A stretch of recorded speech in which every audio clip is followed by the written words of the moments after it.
જણ જમીન અને જોરું એ કજિયાના છોરું આ કહેવત વડોદરામાં સાર્થક થઈ છે, કારણ કે મિત્રની પત્ની સાથેના સંબંધમાં વિવાદ સર્જાયો અને સરા જાહેર એક યુવકની હત્યા કરી દેવામાં આવી।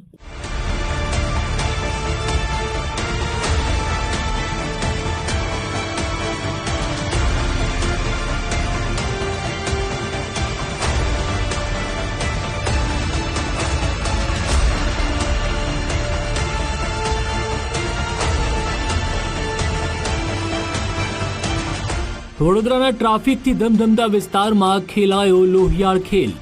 પાણીગેટ પોલીસ સ્ટેશનની નજીકમાં જ એક યુવકની સરા જાહેર હત્યા કરવામાં આવી। મૃતક અને હત્યારો બંને લાંબા સમયથી ગાઢ મિત્રો હતા। આ હત્યા અનૈતિક સંબંધોને લઈ થઈ હોવાનું પ્રાથમિક તપાસમાં સામે આવ્યું છે।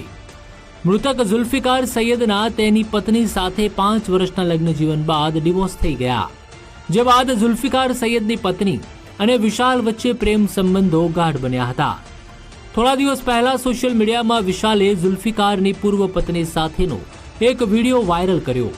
આ મુદ્દે બંને વચ્ચે ઉગ્ર બોલાચાલી જાહેર રસ્તા પર શરૂ થઈ ગઈ। વિશાલ કહારે પોતાની પાસે રહેલો ધારદાર છરો કાઢીને ઝુલ્ફિકારને ગળા, પીઠ અને છાતીના ભાગે ઉપરા છાપરી 5 થી 6 ઘા માર્યા। ઝુલ્ફિકાર અલી સૈયદ ઘટના સ્થળે જ ફસડાઈ પડ્યો। કેટલાક પ્રત્યક્ષદર્શીઓના મતે મૃતક ઝુલ્ફિકાર સૈયદના આંતરડા બહાર નીકળી ગયા હતા। આ સમયે આસપાસમાં રહેલા લોકોએ 108 ઇમરજન્સી એમ્બ્યુલન્સ મારફતે ઝુલ્ફિકાર સૈયદને એસએસજી હોસ્પિટલમાં ખસેડ્યો, જ્યાં ફરજ પરના તબીબોએ ચકાસણી બાદ ઝુલ્ફિકાર સૈયદને મૃત જાહેર કર્યો। પાણીગેટ પોલીસ સ્ટેશનની સામે જ આરોપી વિશાલ કહાર બેખૌફ બનીને હુમલો કરતા કાયદો અને વ્યવસ્થા પર સવાલ ઉઠ્યા। જો કે પાણીગેટ પોલીસના કાફલાએ ત્વરિત તપાસ હાથ ધરીને ગણતરીના કલાકોમાં જ હત્યારા વિશાલ કહારને ઝડપીને જેલના સળિયા પાછળ ધકેલી દીધો। મૃતક ઝુલ્ફિકાર સૈયદની બહેને ઝડપથી ન્યાય મળે તેવી માંગ કરી।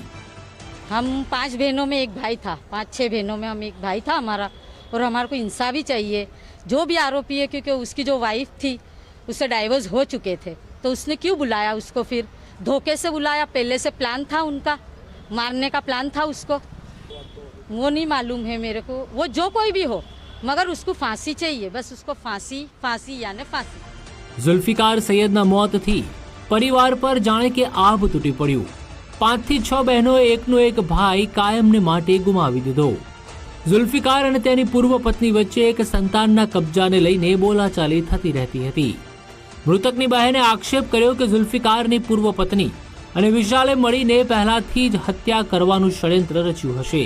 પાણીગેટ પોલીસની પકડમાં રહેલા હત્યારા વિશાલ કહાર સામે પ્રોહિબિશન અને મારામારી સહિતના 3 થી 4 ગુના પોલીસ ચોપડે નોંધાયેલા છે।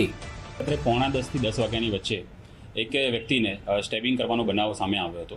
તાત્કાલિક પોલીસ ઘટનાસ્થળ પર પહોંચી ગઈ। જે વ્યક્તિને સ્ટેબિંગ થયું હતું તેને એસએસજી હોસ્પિટલમાં ખસેડવામાં આવ્યો।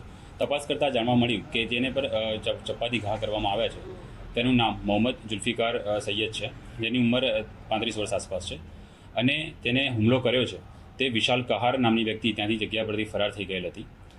રાત્રે લોકલ પોલીસ સ્ટેશનની ટીમ, ક્રાઇમ બ્રાન્ચની ટીમ, પીસીબીના માણસો, એલસીબીના માણસો બધા અલગ અલગ ટીમમાં મહેનત કરી અને રાત્રે 12-1 વાગ્યા આસપાસ આરોપીને પકડી લાવવામાં આવ્યા હતા। આરોપીને પૂછપરછ કરતાં જે હકીકત સામે આવી છે તેમાં જે વ્યક્તિ મરણ જનાર છે તેના 3 વર્ષ અગાઉ ડિવોર્સ થયા હતા અને તેની પત્ની સાથે કંઈક રિલેશન હશે તે બાબતે અંગત અદાવત રાખીને બંને વચ્ચે ગઈકાલે માથાકૂટ થઈ અને માથાકૂટના અંતે જે વિશાલ કહાર છે તેણે ચપ્પાથી છરીના ઘા કર્યા અને સારવાર હેઠળ દર્દીનું મૃત્યુ થયું છે। બે ગાઢ મિત્રો વચ્ચેના સંબંધો એક સ્ત્રીના કારણે લાંબા સમયથી અબોલામાં ફેરવાઈ ગયા હતા। ઝુલ્ફિકાર સૈયદનું છરા વડે થયેલા ઓચિંતા હુમલા દરમિયાન મૃત્યુ નિપજ્યું, જ્યારે વિશાલ કહારે ધરપકડ બાદ જેલવાસ ભોગવવાનો વારો આવ્યો। મિત્રની પત્નીને પામવાના મોહમાં બનેલા ચોંકાવનારા બનાવે આખા વડોદરામાં ચર્ચા જગાવી છે। આ ચકચારી કેસમાં પોલીસ ઝડપથી ચાર્જશીટ ફાઇલ કરીને હત્યારા વિશાલ કહારને કેટલી આખરી સજા અપાવે છે તે જોવું રહ્યું। કેમેરામેન ડીકે સોલંકી સાથે અલ્પેશ સુથાર, ગુજરાત ફર્સ્ટ, વડોદરા।